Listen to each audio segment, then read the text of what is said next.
The first and only time I stole something. Story time. I was probably like 6 at the time. What is a 6-year-old doing stealing? I don't know.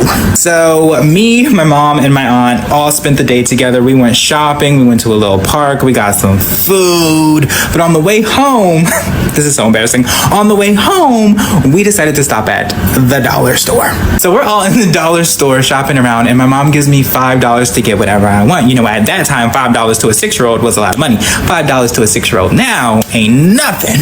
So I'm walking around shopping like I got a job, and I'm picking up candy, games, whatever I can find, get my little sticky fingers on, and I ended up spending all of my money, right? Like everything that was in my hand was all that I could afford.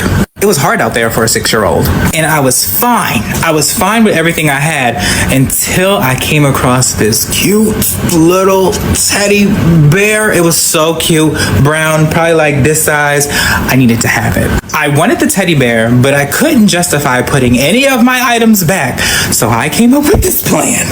I had a hoodie on, and I was like, you know what? I'm gonna stuff the bear in my hoodie pocket because hoodies are normally bunchy. No one's gonna know. Why did I stuff the teddy bear inside of my hoodie pocket instead of like a candy bar where it would be less inconspicuous? I don't know. But anyways, it kind of worked. Me, my mom, and my aunt, we all got in line. I went first. I put all my stuff on. I was nervous. I was sweating. The lady was like, oh, this is going to be $5 or whatever the price was. So I gave her all my money. She gave me my change back. I put the change in my pocket, and I'm like heading out the door, right? My aunt, it'd be your own family. My aunt was like, boy, what you got in your pockets? But I was stone-faced. I was like, nothing.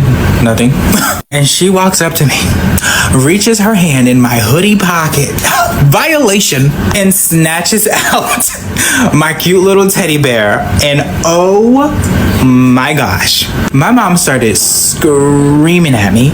She took all my stuff that I actually paid for, gave it back. I didn't even get my money back. She pulls me by the collar, makes me apologize to the cashier, like the cashier cares. The cashier don't care.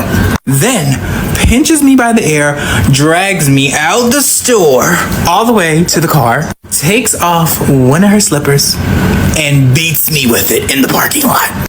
It did me some good though, because I never stole again, at least not for a while. But the most annoying thing about this story was not the beating, was not me getting my ear pinched, was not apologizing, was not getting caught, none of that. It was the car ride home. My mom and my aunt proceeded to call my entire family, telling them that my mom is raising a little thief. And then when I got home, I had to rehear it from everybody. Like, mind your business. Icks that men have given me, but it progressively gets worse. I used to work at a boba shop, and on my first day, I was getting trained on how to clean out the little boba shaker cup things. I'm washing it, but it like slips out of my hand, and the guy who's training me, I swear to God, he thinks he's in some sort of K-drama. He looks at me and he goes, "What? Do I make you nervous?" In high school, I went to a football game with a group of friends, and this guy who liked me was there, and he wanted to give me a piggyback ride, right? The problem was he was lighter than me and shorter than me, so he came up with the idea that instead of me hopping on his back, he'll just hop on mine. I'll give him a piggyback ride. So I'm at the mall with this man, and he tells me he wants to buy me something. I pick out something super cheap, like $4.20. He goes up to the cash register, swipes his card. Tell me why his card declines. I'm like, oh, do you want me to get it? And he's like, no, I got it. He pulls out a Ziploc bag of coins, right? Tell me why he's still 20 cents short. This guy would constantly flex how much money he makes too. Like money spreads and everything. Am I in the wrong for ordering pizza at my friend's wedding because there was no food? Me and my wife were invited to my friend's wedding. The wedding was going to have about 70 people, with mostly family. When we got there, we were seated at a table with some other people. Nice people, and we mingled well and had a good time chatting. The wedding was also quite nice. Both my friend and his new wife were very happy. After the ceremony, every table got 2 bottles of wine, bread and butter, and there was also an open bar, so we started to have a few drinks. Then the food came out. It looked really good. The food was set up for a buffet.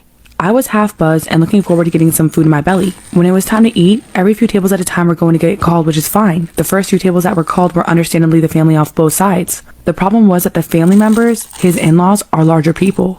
Now, I don't shame people for how much they eat, but I noticed the helpings of food they had while I was patiently waiting for us to be called. I also noticed that they went for seconds before all the tables were called and no one stopped them. I didn't say anything, though I thought that was rude. I just assumed that there was going to be a lot of food. To my surprise, by the time that we were called, there was nothing left.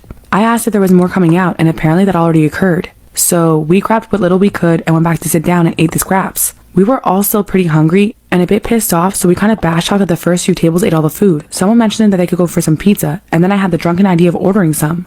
So that's exactly what we did. We all pitched in and ordered 4 large pizzas and some chicken wings from a local pizza joint close to the venue, so it didn't take long to be delivered. I met the guy outside and brought the food to our table, and we started to eat. Some of the other tables noticed and asked where the pizza came from. Apparently, some of the other tables close to ours didn't get any food either, so we shared with them. This caused some kind of commotion because the other people were looking for and asking for the wedding party if there was still pizza available. I guess there were others that didn't get to eat either. We did share with anyone who asked us. My friend came to talk to me about why I ordered the food. His bride was not happy about it. It ruined the aesthetics. So I told him that we didn't get to eat and that the food ran out long before our table was called and that we were all really hungry. He then asked why we didn't just step out and eat and come back. Though annoyed about that, I respectively explained to him that we were all drinking on an empty stomach and that it probably wasn't the best idea to have drunk people walking around looking for food. I don't think he liked that, but went back to his bride, who was glaring at us. Like, what are we supposed to do, starve? This wasn't the end though. As we finished eating, one of the in-laws came to our table and asked where the pizza came from. This is maybe where I was the a-hole. There were 2 slices left. I knew he was eyeing them. I asked other people at my table if they wanted one, and everyone declined. This guy then said he'd have one. I then took the 2 slices and put them on my plate and started to eat them, then looked at him and said something like, "No, you and everyone at your tables had way more than your fair share of the buffet and ate all of it. This is the reason that we ordered food in the first place, and now you have the nerve to ask us to share?" His face went red and he returned to his table. There was a lot of discussion going on there. They were all looking back at us with daggers. The bride looked even more ticked off at us. She had a bit of an argument with my friend. He eventually came back to tell us that we had to leave.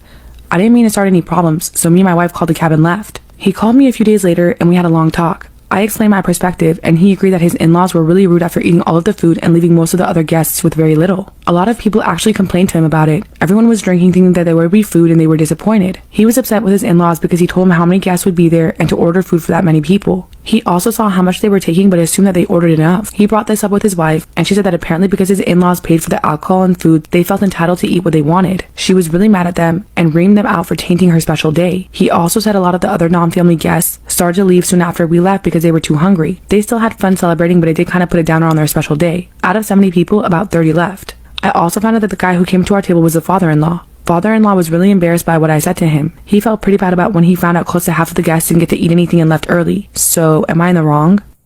Money doesn't buy happiness has to be the worst quote ever created because it literally does. And it's always rich people saying it. They'll be like, my life was actually way better when I was poor. Oh yeah? Then give me your money! Like if you miss being poor, then just give away your money. It's not hard to do. But I just know someone will be like, actually, I agree with that quote because the stuff in life that really makes you happy is things that you can't buy, like family and love. And to those people, I say, do you know what the only thing my parents argue about is? Money! You can't be happy with your family if you can't feed them. How are you gonna spend time with the people that make you happy if you can't because you're spending all your time working to make money? Have you ever heard of anyone not being happy while on a yacht? No? Me neither, because being on a yacht is awesome. Even if it was possible to be sad on a yacht, I would much rather be sad there than in a 1-bedroom apartment with no air conditioning. So if any rich people out there want to prove to me that money doesn't buy happiness, let me know. Story time about falling into a dug up grave. So a little background information, my dad was a teenager in the late 1950s, and he used to work at this restaurant that was near a local cemetery. Now to get to work, he could either run through the cemetery or go around the cemetery. And more often than not, he would just go through the cemetery because nobody wants to add an extra 10 or 15 minutes to their walk, especially to work. Now, being 15 years old, going through the cemetery at night still low-key scared him. So the one night he got off of work and he was running home through the cemetery and he fell into a dug-up grave. And my dad was not a big guy, so he tried to get out of there as best as he could, but after a few hours, he just gave up. Now, I guess some other kid had the same exact idea that he did, so he hears footsteps quickly approaching the grave, and then all of a sudden, some kid falls into the dug-up grave with him. So after a few minutes of watching this kid try to get out of the grave as well, my dad goes, "You know you're never gonna get out of here, right?" My dad said this kid jumped up 6 feet and ran. Pretty funny story from my dad's point of view, but pretty scary for the other kid.